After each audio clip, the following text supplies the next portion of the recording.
வணக்கம். நான் உங்கள் ராமன். யார் சிறந்த போராளி?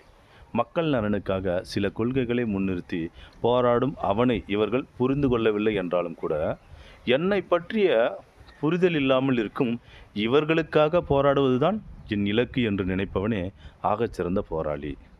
பாவம், இவர்களை நல்லதற்கு காலம் இல்லை இல்லை என்று சொல்லியே இவர்களை கெட்டதில் வாழ பழகிவிட்டார்கள். அதாவது யார் ஆகச்சிறந்த போராளி அப்படின்னா, மக்களுக்காக சில கொள்கைகளை முன்னிறுத்தி போராடிக்கிட்டே இருக்கிற ஒருத்தனை மக்கள் புரிஞ்சுக்கலனா கூட, என்னை பற்றிய புரிதல் அவனை பற்றிய புரிதல் இல்லாமல் இருக்கும் அந்த மக்களுக்காகவே போராடுறது தன்னோட இலக்காக இருக்கும் பாருங்க, அவன் தான் ஆகச்சிறந்த போராளி. ஏன் அப்படின்னா, அவன் புரிதல் இல்லாமல் இருக்கிறவங்களுக்காகவே அவன் ஏன் போராடுறான் அப்படின்னா, இவர்களை பார்த்திங்கன்னா நல்லதுக்கு காலம் இல்லை இல்லை, இங்கே உண்மைக்கு காலம் இல்லை இல்லைன்னு சொல்லியே இவங்கள பார்த்திங்கன்னா ஒரு சிலர் பார்த்திங்கன்னா தன்னோட சுயநலத்துக்காக கெட்டதில் தள்ளி அந்த கெட்டதிலே வாழ பழக்கி விட்டுட்டாங்க.